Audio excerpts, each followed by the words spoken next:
അക്കരയ്ക്കു യാത്ര ചെയ്യും സീയോൻ സഞ്ചാരി, ഓളങ്ങൾ കണ്ടു നീ ഭയപ്പെടേണ്ട. അക്കരയ്ക്കു യാത്ര ചെയ്യും സീയോൻ സഞ്ചാരി, ഓളങ്ങൾ കണ്ടു നീ ഭയപ്പെടേണ്ട. കാറ്റിനെയും കടലിനെയും നിയന്ത്രിപ്പാൻ കഴിവുള്ള പടകിലുണ്ട്. കാറ്റിനെയും കടലിനെയും നിയന്ത്രിപ്പാൻ കഴിവുള്ള പടകിലുണ്ട്. അക്കരയ്ക്കു യാത്ര ചെയ്യും സീയോൻ സഞ്ചാരി, ഓളങ്ങൾ കണ്ടു നീ ഭയപ്പെടേണ്ട.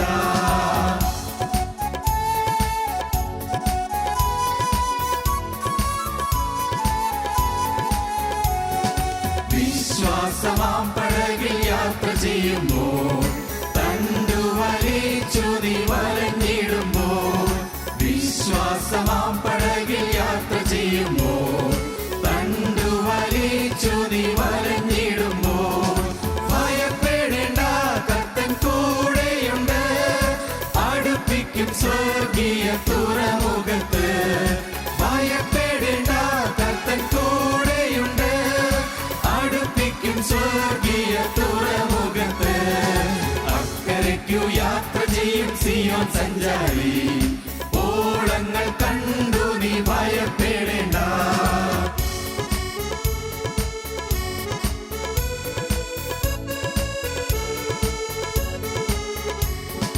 എന്റെ ദേശം ഇവിടെയല്ല, ഇവിടെ ഞാൻ പരദേശവാസിയാണല്ലോ. എന്റെ ദേശം ഇവിടെയല്ല, ഇവിടെ ഞാൻ പരദേശവാസിയാണല്ലോ. അക്കരയാണ് എന്റെ ശാശ്വത നാട്, അവിടെ എനിക്കൊരുക്കുന്ന ഭവനമുണ്ട്. അക്കരയാണ് എന്റെ ശാശ്വത നാട്, അവിടെ എനിക്കൊരുക്കുന്ന ഭവനമുണ്ട്. അക്കരയ്ക്കു യാത്ര ചെയ്യും സീയോൻ സഞ്ചാരി, ഓളങ്ങൾ കണ്ടു നീ ഭയപ്പെടേണ്ട.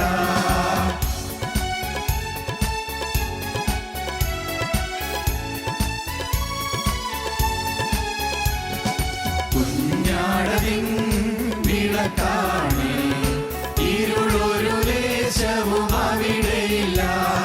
കുഞ്ഞാടതിൻ വിളക്കാണ്, ഇരുളൊരു ദേശവും അവിടെയില്ല. തരുമെനിക്ക് കിരീടമൊന്ന്, ധരിപ്പിക്കും അവനെന്നെ ഉത്സവ വസ്ത്രം.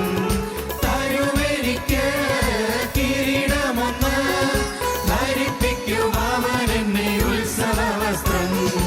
അക്കരയ്ക്കു യാത്ര ചെയ്യും സീയോൻ സഞ്ചാരി, ഓളങ്ങൾ കണ്ടു നീ ഭയപ്പെടേണ്ട. അക്കരയ്ക്കു യാത്ര ചെയ്യും സീയോൻ സഞ്ചാരി, ഓളങ്ങൾ കണ്ടു നീ ഭയപ്പെടേണ്ട. ഞങ്ങളും ക്രൂശിക്കപ്പെട്ട ക്രിസ്തുവിനെ പ്രസംഗിക്കുന്നു. ദൈവനാമത്തിന് മഹത്വം ഉണ്ടാകട്ടെ. ലൂക്കോസ് 18-ാം അധ്യായത്തിൻ്റെ 9-ാം വാക്യം മുതൽ വായിച്ചു കേൾക്കാം. 18-ാം അധ്യായത്തിൻ്റെ 9-ാം വാക്യം മുതൽ. തങ്ങൾ നീതിമാന്മാർ എന്നുറച്ച് മറ്റുള്ളവരെ ധിക്കരിക്കുന്ന ചിലരെക്കുറിച്ച് അവനൊരു ഉപമ പറഞ്ഞതെന്തെന്നാൽ, 2 മനുഷ്യർ പ്രാർത്ഥിപ്പാൻ ദൈവാലയത്തിൽ പോയി. ഒരുത്തൻ പരീശൻ, മറ്റവൻ ചുങ്കക്കാരൻ. പരീശൻ നിന്നുകൊണ്ട് തന്നോട് തന്നെ, ദൈവമേ, പിടിച്ചുപറിക്കാർ, നീതികെട്ടവർ, വ്യഭിചാരികൾ മുതലായ ശേഷം മനുഷ്യരെ പോലെയോ ഈ ചുങ്കക്കാരനെ പോലെയോ ഞാൻ അല്ലായകയാൽ നിന്നെ വാഴ്ത്തുന്നു. ആഴ്ചയിൽ 2 വട്ടം ഉപവസിക്കുന്നു, നേടുന്നതിലൊക്കെയും പതാരം കൊടുത്തു വരുന്നു എന്നിങ്ങനെ പ്രാർത്ഥിച്ചു. ചുങ്കക്കാരനോ ദൂരത്ത് നിന്നുകൊണ്ട് സ്വർഗത്തേക്ക് നോക്കുവാൻ പോലും തുനിയാതെ മാറത്തടിച്ചു, ദൈവമേ, പാപിയായ എന്നോട് കരുണയുണ്ടാകണമേ എന്ന് പറഞ്ഞു. അവൻ നീതീകരിക്കപ്പെട്ടവനായി വീട്ടിലേക്ക് പോയി. മറ്റവൻ അങ്ങനെയല്ല, തന്നെത്താൻ ഉയർത്തുന്നവൻ എല്ലാം താഴ്ത്തപ്പെടും, തന്നെത്താൻ താഴ്ത്തുന്നവൻ എല്ലാം ഉയർത്തപ്പെടുമെന്ന് ഞാൻ നിങ്ങളോട് പറയുന്നു. ഈ പരീശൻ്റെയും ചുങ്കക്കാരനെയും ഉപമ നാം ശ്രദ്ധിച്ച് പഠിച്ചാൽ കയീൻ്റെയും ഹാബേലിൻ്റെയും ആ സംഭവത്തോട് നമുക്ക് അതിനെ ചേർത്ത് ചിന്തിക്കാൻ സാധിക്കും. ഇവിടെ പരീശൻ്റെ ആ ചിന്താഗതിയിലാണ് കയീൻ നിൽക്കുന്നത്, എന്നാൽ ചുങ്കക്കാരൻ്റെ ചിന്താഗതിയിലാണ് ഹാബേൽ നിൽക്കുന്നത്. കയീന് സ്വയം നീതീകരണം ഉണ്ടായിരുന്നു, ഞാൻ ദൈവത്തിന് വഴിപാട് കൊണ്ടുവന്നു. ദൈവത്തെ എനിക്ക് ഭക്തിയുള്ളത് കൊണ്ടല്ലേ ഞാൻ വഴിപാട് കൊണ്ടുവന്നത്. ദൈവത്തെ എനിക്ക് സ്നേഹവും ഭക്തിയും ബഹുമാനവും ഉള്ളതുകൊണ്ടല്ലേ ഞാൻ വഴിപാട് കൊണ്ടുവന്നത്. അവന് ന്യായമായിട്ടും അഭിമാനിക്കാൻ വകയുണ്ട്. ഈ പരീക്ഷണം അങ്ങനെ തന്നെയാണ്. മറ്റു മനുഷ്യരെ പോലെയല്ല ഞാൻ. അവൻ പറയുകയാണ്, പരീക്ഷം പ്രാർത്ഥിക്കുകയാണ്. എന്താണ് പറയുന്നത്? ഞാൻ കർത്താവെ, പിടിച്ചുപറിക്കാരെ പോലെയല്ല ഞാൻ, നീതികെട്ടവരെ പോലെയല്ല ഞാൻ, വ്യഭിചാരികളെ പോലെയല്ല, ശേഷം മനുഷ്യരെ പോലെയൊന്നുമല്ല ഞാൻ മറ്റുള്ളവരിൽ നിന്ന് വ്യത്യസ്തമാണ്. ദൈവമേ, പിടിച്ചുപറിക്കാർ, നീതികെട്ടവർ, വ്യഭിചാരികൾ മുതലായ ശേഷം മനുഷ്യരെ പോലെയോ ഈ ചുങ്കക്കാരനെ പോലെയോ ഞാൻ അല്ലായികയാൽ നിന്നെ വാഴ്ത്തുന്നു. സ്തുതിയുണ്ട്, പുറമേയുള്ള ക്രമപരിപാടി എല്ലാം ഉണ്ട്, സ്തുതിയുണ്ട്, സ്തോത്രമുണ്ട്. ഞാൻ നിന്നെ വാഴ്ത്തുന്നു. ആഴ്ചയിൽ 2 വട്ടം ഉപവസിക്കുന്നു. നിനക്കറിയാമല്ലോ, ഞാൻ ആഴ്ചയിൽ 2 വട്ടം ഉപവസിക്കുന്നതല്ലേ. നേടുന്നതൊക്കെ ഞാൻ പതാരം കൊടുത്തു വരുന്നു. എനിക്ക് കിട്ടുന്ന സമ്പാദ്യങ്ങൾ ഒരംശം ദൈവാലയത്തേക്ക് കൊടുക്കുന്നു. ഇങ്ങനെ പ്രാർത്ഥിച്ചു. അവൻ പ്രാർത്ഥിച്ചു, പറഞ്ഞതൊക്കെ സത്യമാണ്. അവൻ മറ്റുള്ളവരെ പോലെ മോശമായി ജീവിക്കുന്നവനല്ല, വേറെ വേണ്ടാതിനൊന്നുള്ളവനല്ല. അവൻ ചുങ്കാരനെ പോലെ ദ്രവ്യാഗ്രഹിയൊന്നുമല്ല, അവൻ ദുഷ്ടതയുള്ളവനല്ല. ആ ചുങ്കക്കാരനെ പോലെ ദ്രവ്യാഗ്രഹിയായിട്ട് മറ്റുള്ളവരുടെ പണം പിടിച്ചു പറിക്കുന്ന ഒരാളല്ല. പാവപ്പെട്ടവരെ പിഴിഞ്ഞ് കരം വാങ്ങുന്ന ചുങ്കക്കാരനെ പോലെയല്ല. ഞാനൊരു പാപിയാണ് എന്ന് പറയുന്ന ചുങ്കക്കാരനെ പോലെയല്ല ഞാൻ നീതിമാനാണ്. എനിക്ക് നോക്കിയാൽ അഭിമാനിക്കാൻ അനേകം വിഷയങ്ങളുണ്ട്, അനേകം കാര്യങ്ങളുണ്ട്. എല്ലാം അഭിമാന വിഷയങ്ങളാണ്. എനിക്ക് ഇന്ന് ഞാൻ ഓർത്തെനിക്ക് ദൈവത്തെ സ്തുതിക്കാനുള്ള വകയുണ്ട്. കാരണം ഞാൻ മറ്റുള്ളവരെ പോലെ ശേഷം മനുഷ്യരെ പോലെ അല്ല ഞാൻ ജീവിക്കുന്നത്. ദൈവത്തിന് സ്തോത്രം. കർത്താവായ യേശുക്രിസ്തുവിനെ ക്രൂശിച്ച ആ പരീശന്മാർ, ക്രൂശിച്ച മഹാപുരോഹിതന്മാർ, ക്രൂശിച്ച യഹൂദ പരീക്ഷകൾ, അവർക്കും പറയാൻ ന്യായങ്ങളുണ്ടായിരുന്നു. അവർ പറയുന്നതിൽ ന്യായം കണ്ടെത്താൻ വകയുണ്ട്. പറയുന്നത് സത്യമായിരുന്നു. ന്യായപ്രമാണ കൽപ്പനകൾ ലംഘിക്കരുതെന്നാണ് മോശയുടെ പ്രമാണം. പക്ഷേ ഇവനോ ശാവതിൽ ശാവത് പ്രമാണിക്കാതെ രോഗിക്ക് സൗഖ്യം കൊടുക്കുന്നു. രോഗിയോട് എഴുന്നേറ്റ് നടക്കാൻ പറയുന്നു, കിടക്ക എടുക്കാൻ പറയുന്നു. കിടക്ക നോക്കുന്നത് ജോലിയല്ലേ, അത് ചെയ്യാൻ പാടില്ല, ശാവ ദിവസമല്ലേ. കിടക്ക എടുത്ത് നടക്കുക എന്ന് പറയും. നടക്കാൻ ഇവിടെ അതൊന്നും അനുവദിച്ചിട്ടുള്ള കാര്യമല്ല. എന്തിന്? പരിശുദ്ധമായിട്ട് ചിന്താഗതി അനുസരിച്ച് മുറ്റത്തൊരു ചെറിയ പ്ലാവില വീണ് കിടന്നാൽ അല്ലെങ്കിൽ മാവില വീണ് കിടന്നാൽ ഇല എടുത്ത് മാറ്റുന്നത് പോലും അതും ഒരു പാവമാണ്. കാരണം ശാവ ദിവസം പാടില്ല, ഒന്നും ചെയ്യാൻ പാടില്ല. അത്ര കർക്കശ നിയമമാണ്. ഈ പരീശൻ അങ്ങനെയുള്ളവനായിരുന്നു. അവനൊരു പരീശനായിരുന്നു. അവന് തന്നിൽ തന്നെ മതിപ്പുണ്ടായിരുന്നു. തനിക്ക് അഭിമാനകരമായ പല കാര്യങ്ങളുണ്ടായിരുന്നു. അവൻ പറയുന്നതൊക്കെ സത്യമാണ് താനും. അതാണ് അത്ഭുതം. അതാണ് അവൻ പറയുന്നതൊക്കെ സത്യമാണ്. പക്ഷേ നീതീകരണം കിട്ടിയില്ല. ദൈവൻ്റെ പ്രാർത്ഥന അംഗീകരിച്ചേയില്ല. ദൈവൻ്റെ പ്രാർത്ഥന സ്വീകരിച്ചില്ല. ദൈവസന്നിധിയിലേക്ക് ആ പ്രാർത്ഥന എത്തിയില്ല. ഇന്ന് ക്രൈസ്തവ ലോകത്തുള്ള ഒരു മഹാവലിയ കെടുതിയാണ് ഞാൻ പറയുന്നത്. ക്രൈസ്തവ ലോകത്തിന് പറ്റിയിരിക്കുന്ന വലിയൊരു അമളിയാണത്. എല്ലാം ഉണ്ട്. പ്രാർത്ഥനകളുണ്ട്, നമസ്കാരങ്ങളുണ്ട്, ശുശ്രൂഷകളുണ്ട്, മോറാനായ പെരുന്നാളുകളുണ്ട്. നമ്മുടെ പെരുന്നാളുകൾ ഗംഗമമായി നടക്കുന്ന നല്ല സുന്ദരമായ പെരുന്നാളുകളുണ്ട്.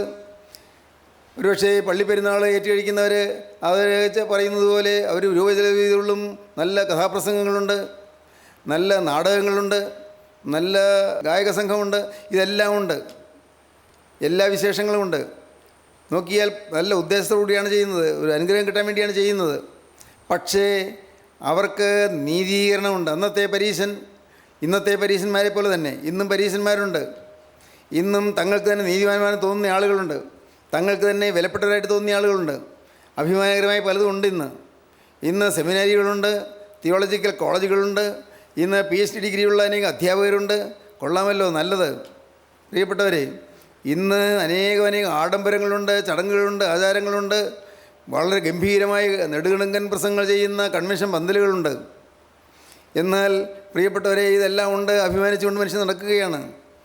ഞങ്ങൾ സുവിശേഷത്തോട് ചേർച്ചയുള്ളവർ, സുവിശേഷ വിഹിതരാണ്, സുവിശേഷത്തോട് ചേർച്ചയുള്ളവരാണ്, സുവിശേഷത്തോട് ആഭിമുഖ്യമുള്ളവരാണ്, സുവിശേഷം ഞങ്ങളുടെ സ്വത്താണ് എന്ന് പറയുന്ന ആളുകളുണ്ട്. പ്രിയപ്പെട്ടവർ, എന്നാൽ ആ വലിയ അപകടം അവർക്ക് വന്നിരിക്കുന്ന ആരും അറിയുന്നില്ല. ചില ചടങ്ങുകളിലും ആചാരങ്ങളിലും നിലനിന്ന് പോവുകയാണ്. അതിനപ്പുറത്തേക്ക് ആത്മാവിൻ്റെ ജീവനിലേക്ക് കടക്കുന്നില്ല. പാവപ്പെട്ട ചുങ്കക്കാരനോ അവൻ ദൂരെ നിന്നുകൊണ്ട് മാറത്തടിച്ചുകൊണ്ട് നിലവിളിക്കുന്നു, ദൈവമേ, പാപിയായ എന്നോട് കരുണ തോന്നണമേ, കർത്താവേ, പാപിയായ എന്നോട് കരുണ തോന്നണമേ. അവന് പാപബോധമുണ്ട്, തെറ്റുപറ്റി എന്നുള്ള ചിന്താഗതിയുണ്ട്. അയ്യോ, അബദ്ധത്തിലായിപ്പോയല്ലോ, ഞാൻ പാപിയാണല്ലോ, ഞാൻ ദ്രവ്യാഗ്രഹിയാണല്ലോ, ഞാനിപ്പോൾ ദേവാലയത്തേക്ക് കടന്നു വരുമ്പോൾ കർത്താവേ, എനിക്കവിടെ നിൽക്കാൻ യോഗ്യതയില്ല. സ്തോത്രം. എനിക്കിവിടെ വന്ന് നിൽക്കാൻ യോഗ്യതയില്ല. പ്രിയപ്പെട്ടവരെ, നിങ്ങൾ ചിന്തിക്കാറുണ്ടോ പരിശുദ്ധാത്മാവ് തേജസ്സോടെ എഴുന്നള്ളി വരുന്ന രംഗത്ത് വരാൻ എനിക്ക് യോഗ്യതയില്ലല്ലോ എന്ന് നിങ്ങൾ ചിന്തിച്ചിട്ടുണ്ടോ? ഞാൻ ചിന്തിച്ചിട്ടുണ്ട്. പരിശുദ്ധാത്മാവ് തീ പോലെ ഇറങ്ങുന്നിടത്ത് എൻ്റെ കർത്താവെ എനിക്ക് നിൽപ്പാൻ അർഹതയില്ലല്ലോ എന്ന് ഞാൻ ചിന്തിച്ചിട്ടുണ്ട്. ദൈവത്തിന് സ്തോത്രം. പരിശുദ്ധാത്മാവ് തന്ന വാക്കുകൾ പറയാൻ, ആ വചനം പറയാൻ എനിക്ക് എൻ്റെ നാവിന് യോഗ്യതയില്ലല്ലോ എന്ന് ഞാൻ ചിന്തിച്ചിട്ടുണ്ട്. ഞാൻ പാവിയായ ഒരു മനുഷ്യൻ ഞാൻ നിലവിളിച്ചിട്ടുണ്ട്. എനിക്ക് വചനം പറയാൻ യോഗ്യതയില്ലല്ലോ എന്ന് ഞാൻ കരഞ്ഞിട്ടുണ്ട്. ദൈവത്തിന് സ്തോത്രം. പ്രിയപ്പെട്ടവരെ, അത് ഞാൻ നിങ്ങളോട് പറയുന്നത് നിങ്ങൾ ഓരോരുത്തരും ഇരുന്ന് ചിന്തിക്കണം. ഞാൻ ആരാണ്? ഞാൻ എന്താണ്? ഞാൻ ഒരു പാപിയാണെന്ന് കണ്ടെത്താൻ സാധിക്കണം. അഭിമാനിക്കാൻ എനിക്ക് ഒന്നുമില്ല. അഭിമാനകരമായി എടുത്ത് ഉയർത്തി കാണിക്കാൻ എനിക്ക് ഒന്നുമില്ല. സ്തോത്രം. എനിക്കൊരു പാരമ്പര്യമില്ല. എനിക്ക് വേണ്ടി പ്രാർത്ഥിക്കാൻ ആരുമില്ല. എനിക്ക് എൻ്റെ പിതാക്കന്മാരുടെ കാലത്തോ പൂർവികന്മാരുടെ കാലത്തോ എനിക്ക് ഭക്തിയുള്ള ഒരു തലമുറയെ എനിക്ക് കാണാൻ കിട്ടുന്നില്ല. അവരെല്ലാം ഒന്നും അറിയാതെ കടന്നുപോയവരാണ്. അഭിമാനിക്കാനൊന്നുമില്ല. ദൈവത്തിന് സ്തോത്രം. നിങ്ങൾക്കങ്ങനെ തോന്നാറുണ്ടോ? അങ്ങനെ നിങ്ങൾക്ക് ചിന്ത വരാറുണ്ടോ? അഭിമാനിക്കാൻ എനിക്കൊന്നുമില്ല. ആകെ എനിക്ക് പറയാനുള്ളത് മാത്രം, യേശുവേ, പാവിയായതിനോട് കരുണ തോന്നണമേ. ഒരു കൂടി പറഞ്ഞാൽ പറയാം, മഹാഭാവിയായതിനോട് കരുണ തോന്നണമേ. പറയാം, അതേ പറയാനുള്ളൂ. ഹാബേലിന് കിട്ടിയ ഗുണം അതാണ്. ഹാബേലിന് അവന് തന്നിൽ തന്നെ പ്രശംസിക്കാനൊന്നുമില്ല. അവനെപ്പോഴും വിനീതനാണ്. അവനെപ്പോഴും എളിമയുള്ളവനാണ്. അവൻ അപ്പൻ പറഞ്ഞ വാക്ക് വിശ്വസിച്ചു. അതിനപ്പുറം ഒന്നും ചിന്തിക്കാനും സാധിക്കുന്നില്ല. അപ്പൻ പറഞ്ഞു, ദൈവം സ്നേഹമാണ്. മക്കളെ, ദൈവം സ്നേഹമാണ്. ദൈവം നമുക്ക് രക്ഷപ്പെടാനൊരു വഴി ഒരുക്കിയിട്ടുണ്ട്. ഈ ജീവൻ്റെ വൃക്ഷത്തിൻ്റെ ചുവട്ടിലേക്ക് പോകാൻ നമുക്ക് ഒരവസരം കിട്ടും. സംശയിക്കേണ്ട. നമുക്ക് ദൈവം ഒരവസരം വെച്ചിട്ടുണ്ട്. നമുക്കൊരു നല്ല ഭാവിയുണ്ട്. എത്ര നാളെന്ന് അറിഞ്ഞുകൂടാ, ഒരു ദിവസം ദൈവം തൻ്റെ വാഗ്ദത്തം നിവർത്തിക്കും. എത്ര വർഷം കഴിഞ്ഞാലും ദൈവം തൻ്റെ വാക്ക് മാറുകയില്ല.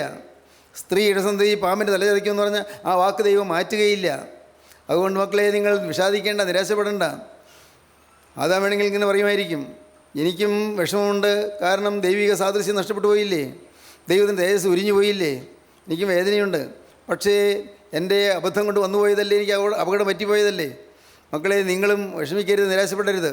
നമുക്ക് കാത്തിരിക്കാം. സ്തോത്രം. നമുക്ക് കാത്തിരിക്കാം. കർത്താവായ യേശു ക്രിസ്തു ക്രൂസിൽ മരിച്ച തിരുരക്തത്താൽ പാപമോചനമുണ്ടായെന്ന് പറയുമ്പോൾ പലർക്കും ഇത് മനസ്സിലാകുന്നില്ല. എൻ്റെ സഹോദരങ്ങളെ, ഇന്ന് ഈ വാക്കുകളെ കേൾക്കുന്ന എപ്പേർപ്പെട്ടവരും ഒരു കാര്യം ഉറച്ചുകൊള്ളുക. നിങ്ങൾക്ക് ജീവിതത്തിൽ ഏതെല്ലാം താളം തെറ്റുകൾ വന്നു പോയിട്ടുണ്ടെങ്കിലും, പാകപ്പിഴകൾ വന്നു പോയിട്ടുണ്ടെങ്കിലും, ഏതെല്ലാം വീഴ്ചകൾ സംഭവിച്ചു പോയിട്ടുണ്ടെങ്കിലും, ഏതെല്ലാം കൊടും ക്രൂര പ്രവൃത്തികൾ ചെയ്തു പോയിട്ടുണ്ടെങ്കിലും, പുറത്തു പറയാൻ അറയ്ക്കുന്നതായ ലജ്ജാകരമായ പാവങ്ങൾ വീണു പോയിട്ടുണ്ടെങ്കിലും, പ്രിയപ്പെട്ടവരെ, നിങ്ങളിപ്പോൾ ദൈവത്തോട് പറയണം, കർത്താവേ, നിൻ്റെ ആ തിരുവിലാവ് തുറന്നൊഴുകിയ രക്തത്താൽ എന്നെ ഒന്ന് കഴുകി വെടിപ്പാക്കണമേ. നിൻ്റെ തിരുവിലാവ് തുറന്നൊഴുകിയ രക്തത്താൽ എന്നെ ഒന്ന് ശുദ്ധീകരിക്കണമേ. കർത്താവേ, എനിക്ക് ഇതിനു മുമ്പ് വരുമ്പോൾ എനിക്ക് അങ്ങോട്ട് നോക്കാൻ പോലും യോഗ്യതയില്ല. ആ ചുങ്കക്കാരൻ എന്നതുപോലെ ഞാൻ ദൂരെ നിൽക്കുകയാണ്. ദൂരെ നിന്നുകൊണ്ട് അദ്ദേഹം ആ പരീക്ഷ നിൽക്കുന്ന പോലെ അകത്തേക്ക് വരാൻ എനിക്ക് അർഹതയില്ല. ഞാനൊരു മഹാഭാവിയാണ്, ഞാൻ നിർവ്യാഗ്രഹിയാണ്. ഞാൻ പലരെയും ഞെക്കിപ്പിഴിഞ്ഞ് രൂപ എടുത്തിട്ടുണ്ട്, ചുങ്കം വാങ്ങിയിട്ടുണ്ട്. ഈ കിട്ടിയ ലൈസൻസ് കൊണ്ട്, എനിക്ക് കിട്ടിയ റോമൻ സർക്കാരിൻ്റെ ആ ലൈസൻസ് കൊണ്ട്, ആ രജിസ്ട്രേഷൻ കൊണ്ട് എനിക്ക് ചുങ്കം പിരിക്കാനുള്ള അവകാശമുള്ളതുകൊണ്ട് ഞാൻ ധാരാളമായി ആളുകളെ ഞെക്കിപ്പിഴിഞ്ഞ് ചുങ്കം പിരിച്ചിട്ട് പോയിട്ടുണ്ട്. എൻ്റെ കർത്താവേ, തെറ്റുകളേറെ സംഭവിച്ചു പോയി. എനിക്ക് ന്യായം പറയാൻ ഒരു വകയുമില്ല. പാപിയായതിനോട് കരുണ തോന്നണമേ. നിങ്ങൾക്ക് പ്രാർത്ഥിക്കാം ഇപ്പോൾ. കർത്താവേ, പഴയ കാലത്തേക്ക് തിരിഞ്ഞു നോക്കുമ്പോൾ എനിക്ക് അഭിമാനകരമായി ഒന്നുമില്ലല്ലോ കർത്താവേ, നല്ല കാര്യം ഒന്നുമില്ലല്ലോ എനിക്ക് പറയാൻ. സ്തോത്രം. എൻ്റെ സഹോദരങ്ങളെ, ഈ ബോധം നിങ്ങൾക്ക് വന്നാൽ നിങ്ങൾ ദൈവത്തിൻ്റെ സന്നിധിയിൽ വീഴും, നിങ്ങൾ താഴും, നിങ്ങൾക്ക് അനുഗ്രഹം ലഭിക്കും. ദൈവം നിങ്ങളെ ഉയർത്തും. തന്നെത്താൻ താഴ്ത്തുന്നവനെ ദൈവം ഉയർത്തും, തന്നെത്താൻ ഉയർത്തുന്നവനെ ദൈവം താഴ്ത്തും. ഹല്ലേലൂയ, ദൈവത്തിന് സ്തോത്രം. തന്നെത്താൻ താഴ്ത്തുന്നവനെ ദൈവം ഉയർത്തും. സ്തോത്രം. അതാണ് ആ വാക്യത്തിൻ്റെ അർത്ഥം. തന്നെത്താൻ താഴ്ത്തുന്നവൻ ഉയർത്തപ്പെടും. തന്നെത്താൻ ഉയർത്തുന്നവൻ താഴ്ത്തപ്പെടും എന്ന് പറഞ്ഞാൽ എന്താണ്? തന്നെത്താൻ ഉയർത്തുന്നവനെ ദൈവം താഴ്ത്തും, തന്നെത്താൻ താഴ്ത്തുന്നവനെ ദൈവം ഉയർത്തും. ഹല്ലേലൂയ. ഇന്ന് ഇത് കേട്ടുകൊണ്ടിരിക്കുമ്പോൾ എൻ്റെ സഹോദരങ്ങളെ, നിങ്ങൾ വിനയമുള്ളവരാകുകയും നിങ്ങൾ ദരിദ്രരായി തീരുവീൻ. ആത്മാവിൽ ദരിദ്രരായി തീർന്നുകൊണ്ട് കർത്താവിൻ്റെ കരുണയ്ക്ക് വേണ്ടി യാചിപ്പീൻ. കർത്താവേ, എനിക്കൊന്നും അറിഞ്ഞുകൂടാ. ഞാൻ ഒരുപാട് പ്രസംഗമൊക്കെ കേൾക്കുന്നുണ്ട്, പക്ഷെ ഒന്നും എൻ്റെ തലയിൽ കയറുന്നില്ല, എനിക്കൊന്നും മനസ്സിലാകുന്നില്ല. ഹൃദയം ഇപ്പോഴും കല്ലിച്ച് തന്നെ ഇരിക്കുന്നല്ലോ കർത്താവേ, ഹൃദയം കല്ലുപോലിരിക്കുന്ന, ഒന്നും പിടികിട്ടുന്നില്ല. കർത്താവേ, നീ മനസ്സലിഞ്ഞ് ഇപ്പോൾ നിൻ്റെ ആ തിരുരക്തമരുടെ കരം എൻ്റെ നേരെ നീട്ടണമേ. കർത്താവേ, എന്നെ നീ സ്നേഹിക്കുന്നു, ഞാൻ വിശ്വസിക്കുന്നു. നീ എന്നെ വെറുത്ത് ഉപേക്ഷിച്ചിട്ടില്ല എന്ന് ഞാൻ വിശ്വസിക്കുന്നു. നീ എന്നെ തള്ളിക്കളഞ്ഞിട്ടില്ല എന്ന് ഞാൻ വിശ്വസിക്കുന്നു. ഇപ്പോൾ നിൻ്റെ ആ തിരുരക്തമരുടെ കരം ഒന്ന് എൻ്റെ നേരെ നീട്ടണമേ. എനിക്ക് അങ്ങോട്ട് നോക്കാൻ പോലും യോഗ്യതയില്ല. ആ കരത്തിലുള്ള പരിശുദ്ധ രക്തത്തിലേക്ക് നോക്കാൻ എനിക്ക് യോഗ്യതയില്ല. ആ പുണ്യരക്തത്തെക്കുറിച്ച് മിണ്ടാൻ എനിക്ക് അർഹതയില്ല. എങ്കിലും കർത്താവേ, ഞാനിതാ തിരുവമ്പാവെന്ന് വേദനയോടെ നിൽക്കുന്നു, കുറ്റബോധത്തോടെ നിൽക്കുന്നു, പാവബോധത്തോടെ നിൽക്കുന്നു, തകർന്ന ഹൃദയത്തോടെ നിൽക്കുന്നു. യേശുവെ തകർന്നു നുറുങ്ങിയ ഹൃദയത്തെ നീ നിരസിക്കുകയില്ലല്ലോ. ഹല്ലേലൂയ, ദൈവത്തിന് സ്തോത്രം. തകർന്നു നുറുങ്ങിയ ഹൃദയത്തോടെ ഇതായി മഹാഭാവി തിരുമുമ്പാകെ വന്നിരിക്കുകയാണ്. എൻ്റെ കർത്താവേ, എനിക്കിവിടെ നിന്ന് എഴുന്നേൽക്കുമ്പോൾ ഒരു കാര്യം മാത്രമേ പറയാനുള്ളൂ, നിൻ്റെ തൃക്കരവിനെ തൊട്ടു എന്നുള്ള ഒരു ഉറപ്പോടെ എഴുന്നേൽക്കാൻ എനിക്ക് സാധിക്കണമേ. ദൈവത്തിന് സ്തോത്രം. ഇവിടെ എഴുന്നേൽക്കുമ്പോൾ യേശു ക്രിസ്തുവിൻ്റെ അദൃശ്യകരവിനെ തൊട്ടു എന്നും യേശു ക്രിസ്തുവിൻ്റെ തിരുരക്തം പറ്റ കരവിനെ തൊട്ടു എന്നും അനുഭവിച്ചുകൊണ്ട് ദൈവത്തെ സ്തുതിച്ചുകൊണ്ട് എഴുന്നേൽക്കാൻ എനിക്ക് ഭാഗ്യം തരണമേ. ഹല്ലേലൂയ, ദൈവത്തിന് സ്തോത്രം. പ്രിയപ്പെട്ടവരെ, നിങ്ങൾക്ക് സാധിക്കുമെന്നാണ് പറഞ്ഞത്. നിങ്ങൾക്ക് എല്ലാവർക്കും സാധിക്കും.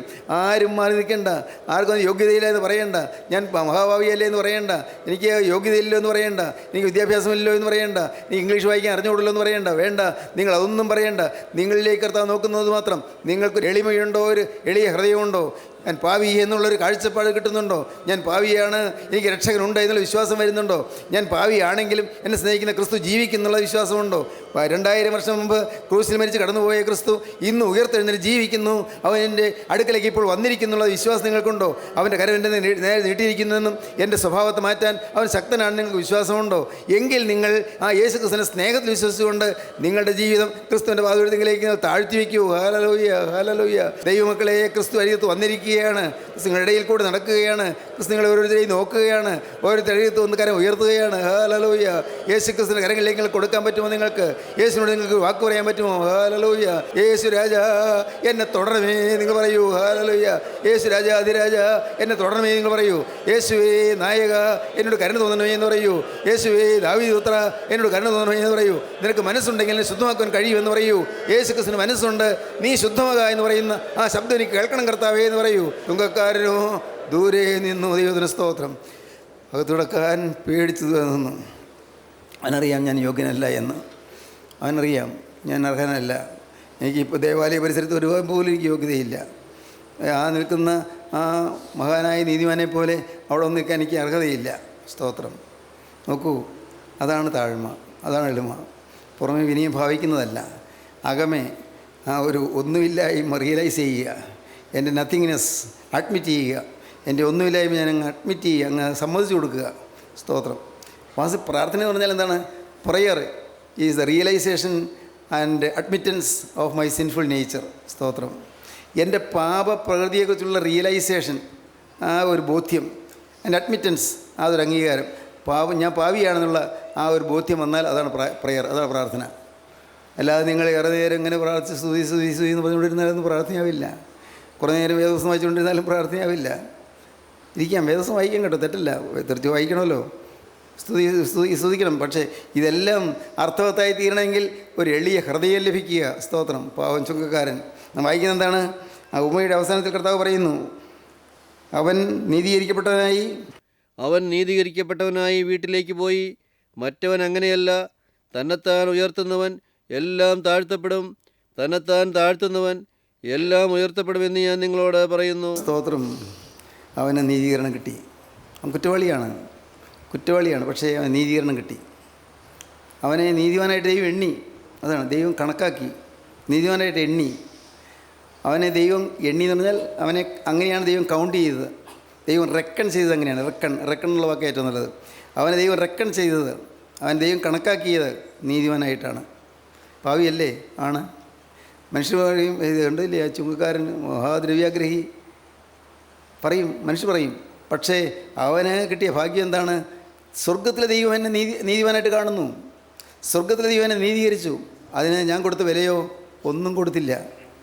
ഞാൻ ഒന്നും കൊടുത്ത 0. ഞാൻ കൊടുത്ത വില 0. എന്നെ നീതിമാനാക്കാൻ ഞാൻ ഒന്നും കൊടുത്തില്ല. അവനെന്ത് ചെയ്തു? അവൻ്റെ രക്തം മുഴുവൻ എനിക്ക് വേണ്ടി ഊറ്റി. ഹല്ലേലൂയ, ദൈവത്തിന് സ്തോത്രം. അവനെ എനിക്ക് തന്നു. ഇപ്പോൾ ഞാനില്ല, അവനാണ് എൻ്റെ ഉള്ളിൽ. സ്തോത്രം. ഹല്ലേലൂയ. അവൻ നീതിമാനാണ്. ഇപ്പം ഞാനില്ലാതായി അവൻ എൻ്റെ അകത്ത് വന്നപ്പോൾ ഞാൻ നീതിമാനായി. സ്തോത്രം.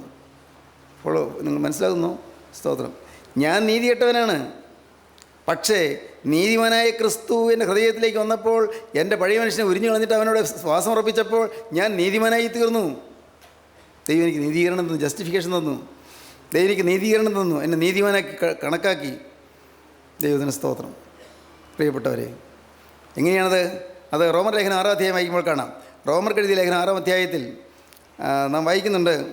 റോമർക്ക് എഴുതിയ ലേഖനം 6-ാം അധ്യായത്തിൽ ദൈവത്തിന് സ്തോത്രം. നമ്മെ ദൈവം കണക്കാക്കുന്നു. എങ്ങനെ റെക്കൺ ചെയ്യുന്നു?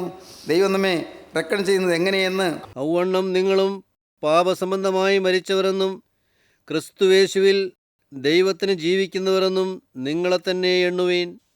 നിങ്ങളിൽ തന്നെ നിങ്ങൾ റെക്കൺ ചെയ്യുവീൻ, നിങ്ങളെ തന്നെ എണ്ണുവീൻ, നിങ്ങളെ തന്നെ കണക്കാക്കുവീൻ. എങ്ങനെയാണ്? ഔവണ്ണം 6-11 വാക്യം. ഔവണ്ണം നിങ്ങളും പാപസംബന്ധമായി മരിച്ചവരെന്നും. പാപസംബന്ധമായി മരിച്ചു. പാപസംബന്ധമായി, ഡെഡ് അൺടു സിൻ, പാപത്തിന് മരിച്ചു. ഒരു ഡെഡ് ബോഡി വെച്ചിരിക്കുന്നു. ആൾ ജീവിച്ചിരുന്ന കാലത്ത് നല്ല മദ്യപാനിയായിരുന്നു. മദ്യം കാണുമ്പോൾ ഉള്ളം കുളിർക്കുമായിരുന്നു. മദ്യം കിട്ടുമ്പോൾ ഭയങ്കര സന്തോഷമാകുമായിരുന്നു. പക്ഷേ ആൾ മരിച്ചു. ഇപ്പോൾ മദ്യം കൊണ്ട് വെച്ചാലും അനക്കമില്ല. എത്ര വില കൂടിയ മദ്യം കൊണ്ട് വെച്ചാലും ഫ്രീ ആയിട്ട് കൊടുത്താലും അനക്കമില്ല. ആൾ മരിച്ചുപോയി. പിന്നെ മദ്യം കണ്ടാൽ എങ്ങനെയാണ് അനക്കം വരുന്നത്? പണ്ടാണെങ്കിൽ, ജീവനുള്ള കാലത്താണെങ്കിൽ മദ്യം കണ്ടാൽ വളരെ സന്തോഷം, കിട്ടിയാൽ അതിലേറെ സന്തോഷം. അതുപോലെ തന്നെ മറ്റു അനേകം കാര്യങ്ങളും. പ്രിയപ്പെട്ടവരെ, പാപസംബന്ധമായി മരിച്ചു. മരണം 3 തരത്തിലുണ്ട്. 1, പാപത്തിന് മരിക്കുക. 2, പാപത്തിന് വേണ്ടി മരിക്കുക. 3, പാപത്തിൽ മരിക്കുക. പാപസംബന്ധമായി മരിക്കണം. പാപത്തെ സംബന്ധിച്ചിടത്തോളം ഞാൻ മരിച്ചു. ഇല്ല, പാപം കാണാൻ എൻ്റെ കണ്ണ് കൊടുക്കുകയില്ല, കാരണം ആ കണ്ണ് മരിച്ചു കഴിഞ്ഞു. പാപം ചെയ്യാൻ എൻ്റെ കൈ കൊടുക്കുകയില്ല, കാരണം ഈ കൈ മരിച്ചു കഴിഞ്ഞു. പാപം ചിന്തിക്കാൻ എൻ്റെ മനസ്സ് കൊടുക്കുകയില്ല, ഈ മനസ്സ് മരിച്ചു കഴിഞ്ഞു. പാപം ചെയ്യുവാൻ എൻ്റെ ഹൃദയം ആഗ്രഹിക്കുകയില്ല, മോഹിക്കുകയില്ല, ആ മോഹം മരിച്ചു കഴിഞ്ഞു. സ്തോത്രം. അതാണ് സാക്ഷാലുള്ള റിയലൈസേഷൻ, സാക്ഷാലുള്ള സുബോധം. അതാണ് സാക്ഷാൽ. അത് നമുക്ക് ബോധത്തിൽ കിട്ടുന്നത് എങ്ങനെയാണ്? പാപസംബന്ധമായി മരിച്ചു. പഴയ മനുഷ്യൻ്റെ പ്രവൃത്തികളിലൂടെ ഉരിഞ്ഞു കളഞ്ഞു എന്ന് പറയും എഫേസ്യ ലേഖനം 4-ാം അധ്യായം. പഴയ മനുഷ്യനെ അവൻ്റെ പ്രവൃത്തികളിലൂടെ ഉരിഞ്ഞു കളഞ്ഞു. പഴയ മനുഷ്യനെ അവൻ്റെ പ്രവൃത്തികളിലൂടെ ഉരിഞ്ഞു കളഞ്ഞു. സ്തോത്രം. പ്രിയപ്പെട്ടവരെ, ഇത് സാധിക്കുന്ന കാര്യമാണ് കേട്ടോ. ഞാൻ പറയും, നിങ്ങൾക്ക് എല്ലാവർക്കും സാധിക്കും. നിങ്ങളുടെ എല്ലാ തെറ്റുകളും എല്ലാം ആ ഉരിഞ്ഞു കളയുമ്പോൾ മാറിപ്പോകും. പഴയ മനുഷ്യൻ അങ്ങനെയായിരുന്നു. ശരി, പഴയ മനുഷ്യൻ അങ്ങനെയായിരുന്നു. പക്ഷേ ഞാനിപ്പോൾ പുതിയ മനുഷ്യനാണ്. പണ്ടങ്ങനെയായിരുന്നു. സക്കായിക്ക് പറയാം. സക്കായി കൊണ്ട് പറഞ്ഞില്ലേ? സക്കായി കർത്താവിനോട് പറഞ്ഞു, കർത്താവേ, ഞാൻ പാവിയായ ഒരു മനുഷ്യൻ, എൻ്റെ വീട്ടിലേക്ക് നീ വരാൻ എനിക്ക് യോഗ്യതയില്ല. കർത്താവ് നടക്കുകയാണ്. കർത്താവ് സക്കായി എന്തെങ്കിലും പാവം ഏറ്റു പറയുന്നുണ്ടെന്ന് കർത്താവ് നോക്കിയില്ല.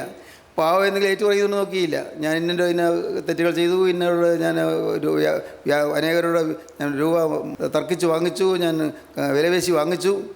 സക്കായി ഒന്നും പറഞ്ഞില്ല. കർത്താവ് ഒന്നും ചോദിച്ചതുമില്ല. കർത്താവ് ഞാൻ ഒരു തീരുമാനം എടുക്കുക.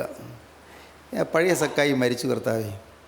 ആ പഴയ സക്കായി കുറേയേറെ തെറ്റുകളൊക്കെ ചെയ്തു. അതൊക്കെ ഞാൻ തിരിച്ചു കൊടുക്കാൻ തീരുമാനിക്കുകയാണ്. ഞാൻ സ്വത്തിൻ്റെ പാതിയും ദരിദ്രർക്ക് കൊടുക്കുകയാണ്. എനിക്ക് ഉള്ളതിൽ ഞാൻ തെറ്റായി വാങ്ങി സമ്പാദിച്ചതിൽ 4 ഇരട്ടി പകരം കൊടുക്കുകയാണ്. ഞാൻ പുതിയ മനുഷ്യനായി. ദൈവം അവിടെ നീതീകരണം കൊടുത്തു. ദൈവം സക്കായി നീതീകരണം കൊടുത്തു. ഇവനും അബ്രഹാമിൻ്റെ മകനാകിയാൽ ഇന്ന് ഈ വീട്ടിന് രക്ഷ വന്നു എന്നാണ് പറയുന്നത്. ഇവിടെ ചുങ്കക്കാരനും അങ്ങനെയാണ്. പാവിയായതിനോട് കണ്ടു തോന്നണമേ. ഞാൻ പഴയ മനുഷ്യൻ മരിച്ചു, പഴയത് തീർന്നു, പഴയതില്ല, പഴയ മനുഷ്യനെ അവൻ്റെ പ്രവൃത്തികളോട് ഉരിഞ്ഞു കളഞ്ഞു. ഈ ഒരു ബോധ്യം നിങ്ങൾക്ക് വരുന്നുണ്ടോ? അതാണ് റിയലൈസേഷൻ എന്നുള്ള വാക്യം പിന്നെ പറയുന്നത്. ഈ ഒരു ബോധ്യം നിങ്ങൾക്ക് വരുന്നുണ്ടോ? പഴയ മനുഷ്യൻ തീർന്നു എന്നുള്ള ബോധ്യം, പഴയ ചിന്താഗതികൾ മാറി എന്നുള്ള ബോധ്യം. അങ്ങനെ വരുമ്പോൾ നമുക്ക് മുഖപക്ഷം ഉണ്ടാവില്ല. പിന്നെ ആരോടും നമുക്ക് പക്ഷഭേദം ഉണ്ടാവുകയില്ല. എല്ലാവരോടും കർത്താവ് കാണുന്നത് പോലെ കാണും. ഹല്ലേലൂയ. യേശു നോക്കുന്നത് പോലെ നോക്കും. യേശു ചിന്തിക്കുന്ന പോലെ ചിന്തിക്കും. യേശു സ്നേഹിക്കുന്ന പോലെ സ്നേഹിക്കും. കാരണം പഴയ മനുഷ്യൻ്റെ പ്രവൃത്തിയെല്ലാം പോയല്ലോ. പഴയ മനുഷ്യനാണെങ്കിൽ മുഖപക്ഷമുള്ള മനുഷ്യനാണ്. പഴയ മനുഷ്യനാണെങ്കിൽ പക്ഷഭേദമുള്ള മനുഷ്യനാണ്. പഴയ മനുഷ്യനാണെങ്കിൽ ദ്രവ്യാഗ്രഹമുള്ള മനുഷ്യനാണ്. പഴയ മനുഷ്യനാണെങ്കിൽ പാപിയാണ്, അനേകം തെറ്റുകളുള്ള മനുഷ്യനാണ്. പഴയ മനുഷ്യനെ പ്രവൃത്തികളോട് ഉരിഞ്ഞു കളഞ്ഞു. സ്തോത്രം. എന്നിട്ടോ ക്രിസ്തുവിൽ ജീവിക്കുന്നു. ഡെഡ് അൺടു സിൻ, പാപത്തിന് മരിക്കുന്നു. എന്നാൽ പാപത്തിന് വേണ്ടി ക്രിസ്തു മരിച്ചു. ഞാനെന്ന് പറയുന്ന മനുഷ്യൻ പാപത്തിന് മരിക്കുന്നു. എന്നാൽ പാപത്തിന് വേണ്ടി ക്രിസ്തു മരിച്ചു, അതുകൊണ്ട് ഞാൻ രക്ഷപ്പെട്ടു. എന്നാൽ പാപത്തിൽ മരിക്കുന്നവരുണ്ട്. പാപത്തിൽ മരിക്കുന്നവർ ഡെഡ് ഇൻ സിൻ, പാപത്തിൽ മരിക്കുന്നു. അതിക്രമങ്ങളാലും പാപങ്ങളാലും മരിച്ചവരായി നിങ്ങൾ പാപത്താൽ മരിക്കുന്നു, പാപത്തിൽ മരിക്കുന്നു. ഇവിടെ കിട്ടിയോ? പാപത്തിന് വേണ്ടി മരിക്കുന്നു, പാപത്തിന് മരിക്കുന്നു, പാപത്തിൽ മരിക്കുന്നു. എന്താണത്? പാപത്തിൽ മരിക്കുന്നു. പാപം ചെയ്ത് ആത്മാവ് മരിച്ചു പോകുന്നു, പാപത്തിൽ മരിക്കുന്നു. ഇന്ന് അനേകം ആളുകളും പാപത്തിൽ മരിച്ചു കിടക്കുകയാണ്. അനേകം ആളുകൾ. പ്രിയപ്പെട്ടവരെ, ഞാൻ നിങ്ങളെ വിധിക്കുകയല്ല കേട്ടോ, തെറ്റിദ്ധരിക്കല്ലേ. ഞാൻ വിധിക്കാൻ ഞാൻ ആര്? പക്ഷേ എൻ്റെ കർത്താവ് പറയുന്നു, നിങ്ങൾ അനേകം പേര് ജീവനില്ലാത്തവരാണെന്ന്. സ്തോത്രം. എൻ്റെ യേശു പറയുന്നു, നിങ്ങൾ അനേകം പേര് ജീവനിലേക്ക് കടക്കാൻ ഉദ്ദേശിച്ചിട്ടില്ല എന്ന്. അനേകം പേരും ജീവനിലേക്ക് പ്രവേശിക്കണമെന്ന് ആഗ്രഹിക്കുന്നില്ല എന്ന്. അനേകം പേര് ഇപ്പോഴും തങ്ങളുടെ പ്രാർത്ഥനയും നമസ്കാരവുമെല്ലാമായിട്ട് അങ്ങനെ പൊത്തിപ്പിടിച്ച് എടുക്കുകയാണ് എന്ന്. ഭൗതികമായ താല്പര്യങ്ങൾ മുഴുവൻ നിങ്ങൾ കഴിയുകയാണ് എന്ന്. സ്തോത്രം. എന്നാൽ പ്രിയപ്പെട്ടവരെ, പാപം സംബന്ധിച്ച് നാം മരിക്കണം. പാപത്തിൽ മരിക്കരുത്. പാപത്തിൽ വെച്ച് കിടന്നവരെ പാപത്തിന് മരിക്കണം. പാപത്തിന് ശമ്പളം മരണം അത്രേ. പാപം ചെയ്താൽ മരിക്കും, ആത്മാവ് മരിക്കും. ആദാം പാപം ചെയ്തതിന് ശേഷം 930 വർഷം ജീവിച്ചിരുന്നല്ലോ. ശരീരം ജീവിച്ചിരുന്നു, പക്ഷേ ആത്മാവ് ഡെഡായിപ്പോയി. അതുകൊണ്ട് പാതാളത്തിലേക്ക് പോയത്. ആദാം മരിച്ചതിന് ശേഷം പാതാളത്തിലേക്ക് പോയി. ശരീരപ്രകാരം ജീവിച്ചു, പക്ഷേ ആത്മാവ് മരിച്ചു. പിന്നെ ജീവിക്കുന്നപ്പോഴാണ് കർത്താവ് പാതാളത്തിലേക്ക് ഇറങ്ങിച്ചെന്നു. പാതാളത്തിലേക്ക് ഇറങ്ങിച്ചെന്ന് മരിച്ചവരുടെയിൽ ആദാമിനെ തേടിച്ചെന്നു. ആദാമിനെ കണ്ടു, തട്ടി ഉണർത്തി. ആദാമേ, നീ ഭയപ്പെടേണ്ട. കഴിഞ്ഞ ദിവസത്തിൽ ഞാൻ പറഞ്ഞല്ലോ, ആദാമേ, നീ ഭയപ്പെടേണ്ട, നീ ഖേദിക്കേണ്ട. നിന്റെ പാവത്തെ ഓർത്ത് ഇനിയും നിന്റെ പാവത്തെ ഓർത്ത് ഇനിയും നിരാശപ്പെടേണ്ട. ഞാനെല്ലാം ചെയ്തിരിക്കുന്നു. നീ ഏൽക്കേണ്ട അടിയിൽ ഞാൻ സ്വന്തമായിട്ട് ഏറ്റുവാങ്ങി. നീ കുറ്റം ചെയ്തതിനായി ഞാൻ ശിക്ഷയേറ്റു. എൻ്റെ രക്തം സകല പാപം പോക്ക് ശുദ്ധീകരിക്കുന്നു. സ്തോത്രം. പാപത്തിൽ മരിച്ചു കിടക്കുന്നവരെ, പാപത്തിന് വേണ്ടി മരിച്ച ക്രിസ്തുവിനെ കാണുമ്പോൾ അവർ പാപത്തിന് മരിക്കും. ഹല്ലേലൂയ, ദൈവത്തിന് സ്തോത്രം. ശ്രദ്ധിക്കൂ, പാപത്തിൽ മരിച്ചു കിടക്കുന്നവർ പാപത്തിന് വേണ്ടി മരിച്ച ക്രിസ്തുവിനെ കാണുമ്പോൾ, വിശ്വസിക്കുമ്പോൾ പാപത്തിന് മരിക്കുന്നതായി തീരും. പഴയ മനുഷ്യൻ മാറും. ഇന്ന് ഈ വാക്കുകളെ കേൾക്കുമ്പോൾ നിങ്ങൾക്ക് ഈ ഭാഗ്യം കിട്ടട്ടെ പ്രിയപ്പെട്ടവരെ. പാപത്തിന് മരിച്ചു എന്നുള്ള ഭാഗ്യം കിട്ടട്ടെ. കഴിഞ്ഞതെല്ലാം തീർന്നു കർത്താവേ, തീർന്നു, ഇനിയില്ല. അതെല്ലാം ഇവിടെ ഫുൾ സ്റ്റോപ്പ്. എല്ലാം വിട്ടു. വേണ്ട, ഇനി വേണ്ട. പഴയ പ്രകൃതി വേണ്ട, പഴയ ആളത്വം വേണ്ട, പഴയ ചിന്താഗതി വേണ്ട, പഴയ മനോഭാവം വേണ്ട. ആകെ ഒന്ന് മാത്രം. യേശുവേ, എന്നെ സ്നേഹിക്കുന്ന നീ എൻ്റെ ഹൃദയത്തിൽ വസിച്ചാൽ മതി. വേറൊന്നും എനിക്ക് വേണ്ട. എന്നെ സ്നേഹിക്കുന്ന യേശുവേ, എന്നെ സ്നേഹിച്ച് കുറ്റമില്ലാത്ത രക്തം ചിന്തി യേശുവേ, നീ എൻ്റെ ഹൃദയത്തിലേക്ക് എഴുന്നള്ളി വന്നാൽ മതി. വേറെ ഒന്നും എനിക്ക് വേണ്ട. ഹല്ലേലൂയ. വേറൊന്നും ഞാൻ ചോദിക്കുന്നില്ല. നീ ഉണ്ടെങ്കിൽ ഇവിടെ രോഗസൗഖ്യമുണ്ട്. നീ ഉണ്ടെങ്കിൽ ഇവിടെ പാപവേദനകൾ കഴിയും. നീ ഉണ്ടെങ്കിൽ സമാധാനമുണ്ട്. നീ ഉണ്ടെങ്കിൽ സന്തോഷമുണ്ട്. യേശുവേ, നീ ഉണ്ടെങ്കിൽ സമാധാനം നിറവടിയായി വരും. കർത്താവേ, ഞാൻ വിശ്വസിക്കുന്നു. നീ ഉണ്ടെങ്കിൽ രക്ഷയുണ്ട്. നീ ഉണ്ടെങ്കിൽ നിത്യജീവനുണ്ട്. നീ ഉണ്ടെങ്കിൽ സ്വർഗ്ഗരാജ്യത്തിൻ്റെ അവകാശമുണ്ട്. ഞാൻ വിശ്വസിക്കുന്നു കർത്താവേ. ഞാനിതാ എന്നെ നിൻ്റെ തൃക്കൈകളിലേക്ക് ഇതാ വിട്ടുതരുന്നു. ഹല്ലേലൂയ. എടുത്തുകൊള്ളുക പ്രിയനെ, എടുത്തുകൊള്ളുക. രക്ഷക, എടുത്തുകൊള്ളുക. എന്നെ സ്വീകരിച്ചുകൊള്ളുക. എൻ്റെ മേൽ നിൻ്റെ കരം വെച്ചുകൊള്ളുക. നീ എന്നെ കൈക്കൊള്ളുക. നിൻ്റെ തിരുമാറോട് അണച്ചുകൊള്ളുക. നാഥാ, ഞാൻ എന്നെ നിനക്ക് തന്നിരിക്കുകയാണ്. എന്നെ സ്വീകരിക്കണമേ, എന്നെ കൈക്കൊള്ളണമേ. നമുക്ക് പ്രാർത്ഥിക്കാം, നമുക്ക് സമർപ്പിക്കാം. Hallelujah, hallelujah. കരുണയുള്ള കർത്താവേ, ഈ മനോഹരമായ സമയത്തിനായി നിന്നെ സ്തുതിക്കുന്നു, നിന്നെ സ്തോത്രം ചെയ്യുന്നു. എന്നീ വചനം കേട്ട എല്ലാവരെയും അനുഗ്രഹിക്കണമേ കർത്താവേ. പാപത്തിന് മരിച്ചവരായി തീരുവാൻ തക്കവണ്ണം കർത്താവേ, യേശു ക്രിസ്തു പാപത്തിന് വേണ്ടി മരിച്ചു എന്ന് വിശ്വസിച്ചുകൊണ്ട് പുതിയ മനുഷ്യരായി തീരുവാൻ എല്ലാവർക്കും ഭാഗ്യം നൽകണമേ. എല്ലാവരെയും വിശ്വാസികളാക്കി മാറ്റണമേ. യേശുവിൻ നാമത്തിൽ തന്നെ. ആമീൻ.